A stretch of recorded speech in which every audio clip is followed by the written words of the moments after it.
Hi, it's Kim and Oz from Your Life Movement. What are we talking about today, Eileen? I thought we should talk about resilience.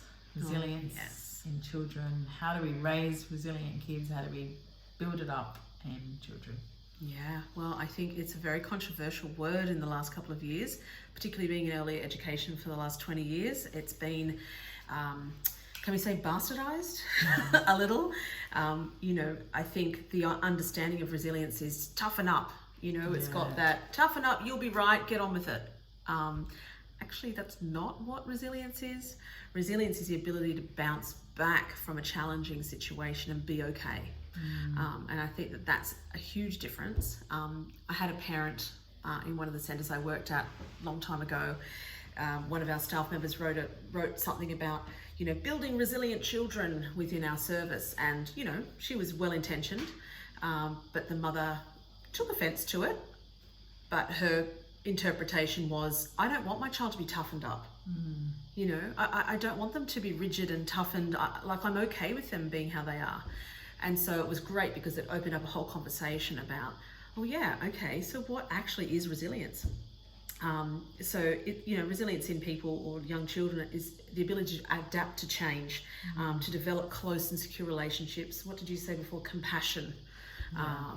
I think also the ability to trust themselves, to know their limits and to go, not that they're brave, but they can take risks, calculated risks, because they go, I know I can do this, I know I can do hard things. And I think definitely parents can empower kids with that.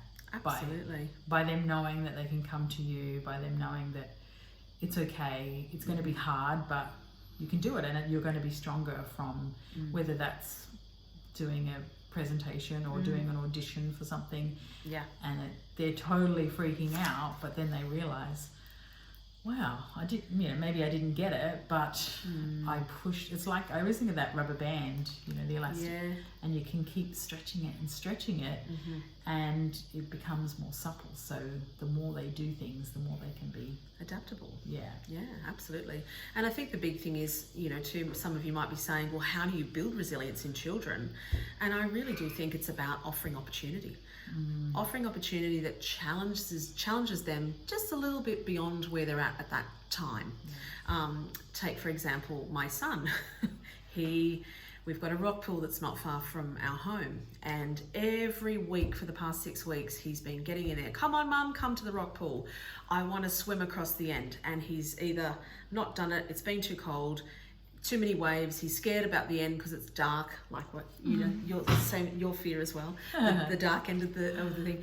Anyway, so last week he said, Mum, I want to go and swim in the rock pool. I said, okay, let's go. I said, do you want to swim to the big end? Yep. It was the first time he's agreed. Goggles went on, and he literally swam the entire way. He stopped just before the end, had a breath, pushed off me, and kept going.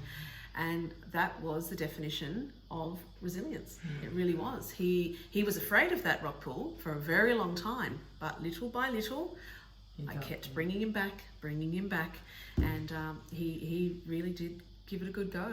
And I think that when children are given open opportunity to explore their bodies, to understand where their mind is, fight, flight, freeze mode, if they can understand themselves aside of us, I feel like that's where the learning is. I think that whole helicopter parenting doesn't allow that, because I know we're worried about our kids, or we don't want them to get hurt, or we don't want them to be in any danger.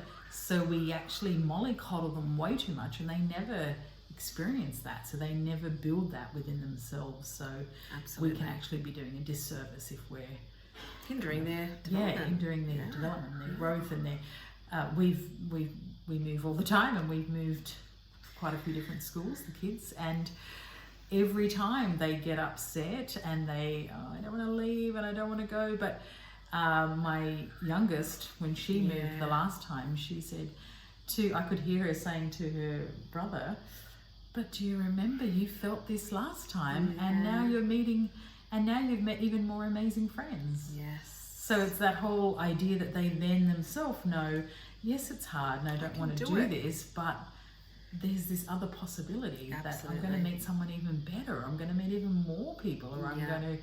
So it's building those traits in them. Yeah, and I think that when they can see that the difficult or the challenging part that they pushed through came to a good outcome, that is the understanding of resilience, and that they achieved that. Actually, it was okay because I remember that story. I remember that event. It turned out fine. Yes. And I think the more opportunities you can give children to live freely and discover openly the environments they're around, different life situations, just step back and take a breath Yeah. and allow them to go forward. Yeah, I love that whole thing about let them, fly. Let Yeah. them fly. Let them find their wings and let them Definitely. jump, and the net will appear. That's right. And if it doesn't, then they've learned. You're That's it. always learning, always growing. Yeah. So That's our definition of resilience. have a good one.